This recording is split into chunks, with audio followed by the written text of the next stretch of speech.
Esse cara construiu a empresa mais valiosa do mundo. Com a capitalização de mercado em agosto de 2023, ele chegou a 3 trilhões de dólares. A gente tá falando do Steve Jobs. Ele nasceu em 24 de fevereiro de 1955 em São Francisco, na Califórnia. Ele foi adotado pouco após o nascimento de Paul e Clara Jobs, um casal de classe média que vivia em Mountain View, Califórnia. E só mais tarde ele se tornaria o famoso do Vale do Silício. Sua infância foi marcada por um forte interesse pela engenharia e pela mecânica, influenciada em grande parte pelo seu pai adotivo. Paul Jobs, um mecânico e carpinteiro, introduziu Steve ao mundo da mecânica e do trabalho manual, mostrando a ele como desmontar e remontar rádios, televisores e outros eletrônicos. Essa experiência inicial fomentou sua curiosidade e paixão pela eletrônica e pelo design de produtos. Steve Jobs foi batizado como Steve Paul Jobs. Sua mãe biológica,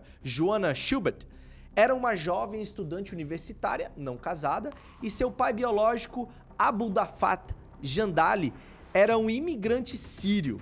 A adoção por Paul e Clara Jobs foi sob a condição que garantisse uma educação universitária para Steve. Durante a adolescência, Jobs já mostrava sinais de seu pensamento inovador e muito rebelde. Ele frequentou a Homestead High School em Cupertino, na Califórnia, onde conheceu Steve Wozniak, que mais tarde seria cofundador da Apple com ele. Jobs também mostrou interesse precoce em aspectos da espiritualidade e da contracultura dos anos 60 e 70, o que influenciou suas futuras visões de mundo e abordagens de negócio. Apesar de ser inteligente e muito criativo, Jobs frequentemente lutava com as estruturas formais da educação. Ele foi para o Red College em Portland, Oregon, mas desistiu após apenas um semestre, continuando a participar de aulas que lhe interessavam, obviamente, como caligrafia, que mais tarde influenciaria o design de produtos da Apple. Após desistir da faculdade, Jobs embarcou em uma viagem à Índia,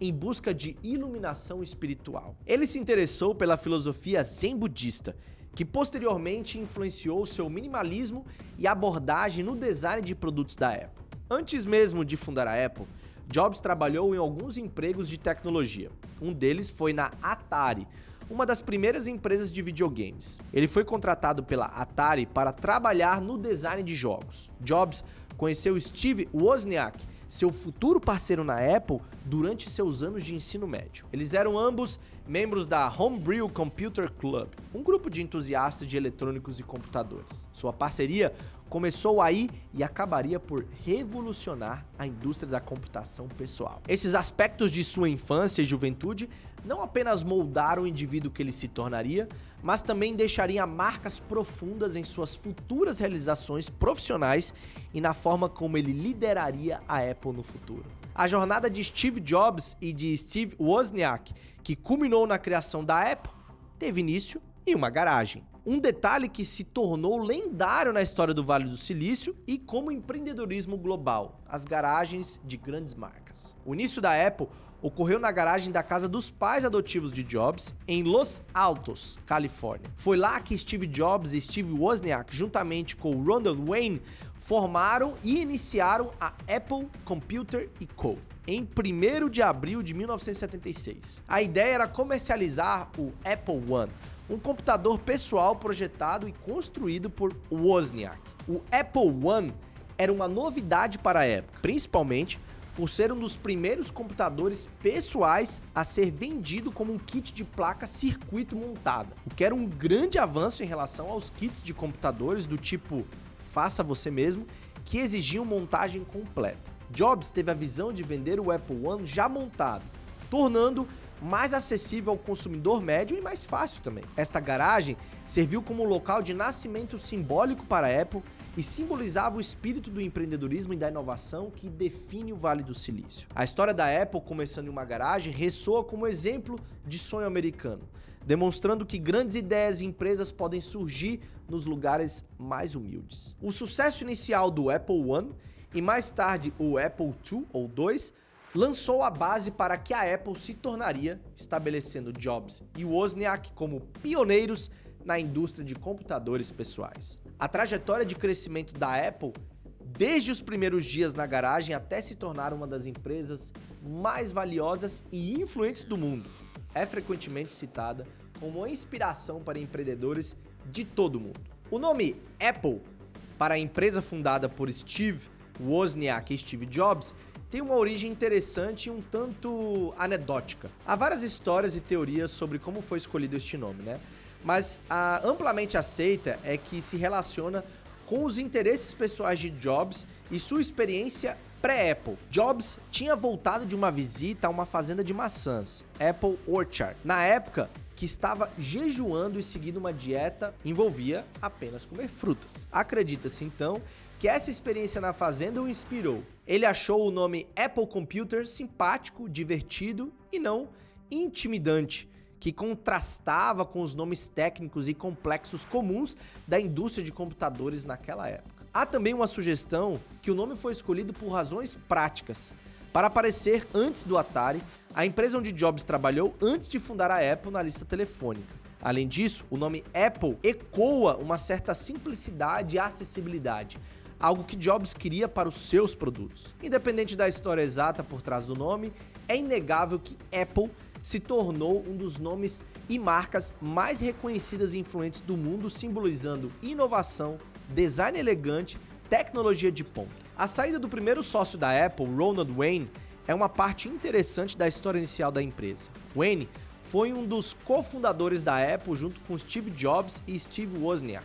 Ele possuía 10% da empresa quando ela foi fundada em 1º de abril de 1976. Ronald Wayne, que era mais velho que Jobs e Wozniak, trouxe alguma experiência de negócios para essa parceria inicial. Ele até ajudou a redigir o acordo de parceria e desenhou o primeiro logotipo da Apple.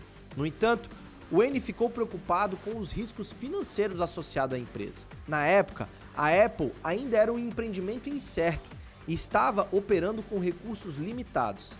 Apenas 12 dias após a fundação da Apple, Wayne decidiu vender a sua participação de 10% na empresa. Ele foi pago $800 na época.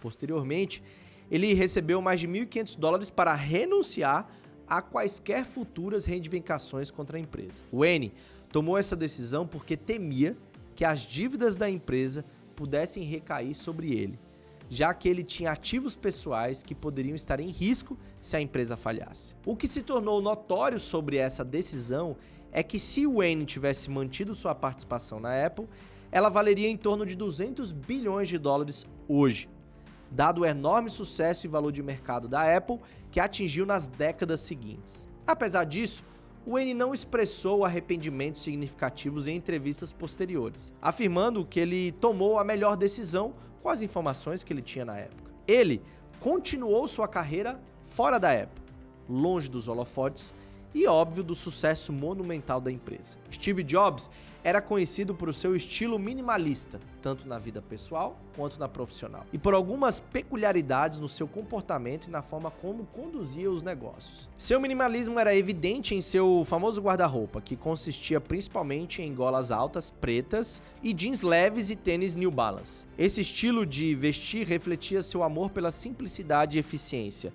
eliminando a necessidade de tornar decisões sobre roupas todos os dias. Imagina, o cara pensava que tomar decisão em roupa gastava energia. Esse minimalismo também era uma das características-chave no design dos produtos da Apple, que se destacavam por suas linhas limpas e interfaces intuitivas. Jobs também era conhecido por seus hábitos não convencionais, como andar descalço, por exemplo. Nos primeiros dias da Apple era comum vê-lo andando descalço no escritório, uma prática que ele manteve desde os seus dias de juventude, quando se interessou pela contracultura e espiritualidade. Esse comportamento era parte de sua natureza rebelde e de sua recusa a aderir normas convencionais. Quanto à condução de reuniões, Jobs tinha um estilo único.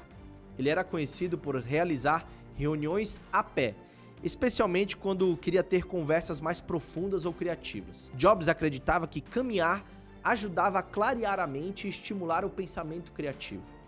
Essas caminhadas não eram apenas um meio de exercício físico, mas também uma ferramenta para facilitar a comunicação aberta e uma geração também de ideias. Steve Jobs era conhecido por sua honestidade direta e por muitas vezes crua no ambiente de trabalho. Ele não hesitava em dizer exatamente o que pensava, o que embora às vezes fosse visto como um crítico duro, né? Também era uma forma de honestidade que muitos consideravam refrescante e vital para o processo criativo da Apple. Jobs acreditava na importância de confrontar diretamente os problemas e não se contentar com nada menos do que a excelência. Essas características de Jobs, seu minimalismo, comportamento descalço e suas reuniões ambulantes, elas contribuíram para a criação de uma cultura empresarial na Apple que valoriza a criatividade, a inovação e o pensamento fora da caixa. A jornada de Steve Jobs dentro da Apple foi caracterizada por uma série de altos e baixos, marcando um período de intensas inovações e também de desafios pessoais e profissionais. No início, sob a liderança de Jobs, a Apple rapidamente se tornou um nome importante na indústria de computadores pessoais. O sucesso do Apple II e posteriormente do Macintosh estabeleceu à empresa uma força inovadora. Entretanto, apesar desse sucesso inicial, Jobs enfrentou desafios dentro da empresa que ele ajudou a fundar. A introdução do Macintosh, embora revolucionária, foi inicialmente seguida por vendas decepcionantes.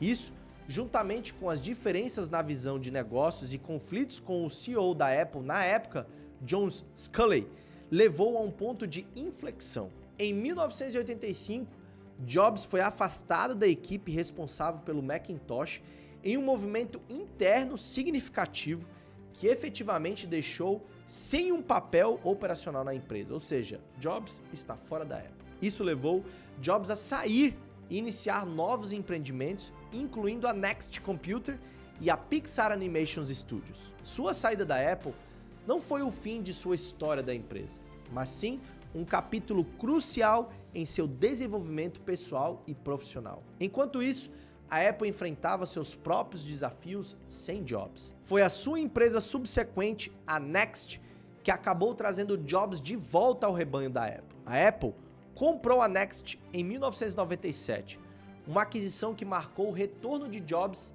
à empresa. O retorno de Jobs à Apple iniciou um dos períodos mais notáveis e de reviravolta corporativa na história. Ele revitalizou a empresa com uma série de novos produtos, incluindo o iMac, iPod, iPhone e o iPad, que não apenas salvaram a Apple da beira da falência, mas também colocaram no caminho para se tornar uma das empresas mais valiosas do mundo. Portanto, a jornada de Jobs na Apple foi caracterizada por uma mistura de sucesso visionário, desafios internos significativos, uma saída dramática e um retorno triunfal, culminando em uma era de inovação sem precedentes que redefiniu a tecnologia de consumo e a própria Apple. A caminhada de Steve Jobs na Apple terminou com sua morte, em 5 de outubro de 2011, após uma longa batalha contra um câncer pancreático raro. Nos anos que antecederam seu falecimento, Jobs enfrentou vários problemas de saúde, o que levaram a se afastar temporariamente da empresa em várias ocasiões. Apesar de seus problemas de saúde, ele continuou envolvido com a empresa, focando em grandes estratégias e produtos inovadores até finalmente renunciar ao cargo de CEO em agosto de 2011. Jobs foi meticuloso em planejar a transição de liderança na Apple.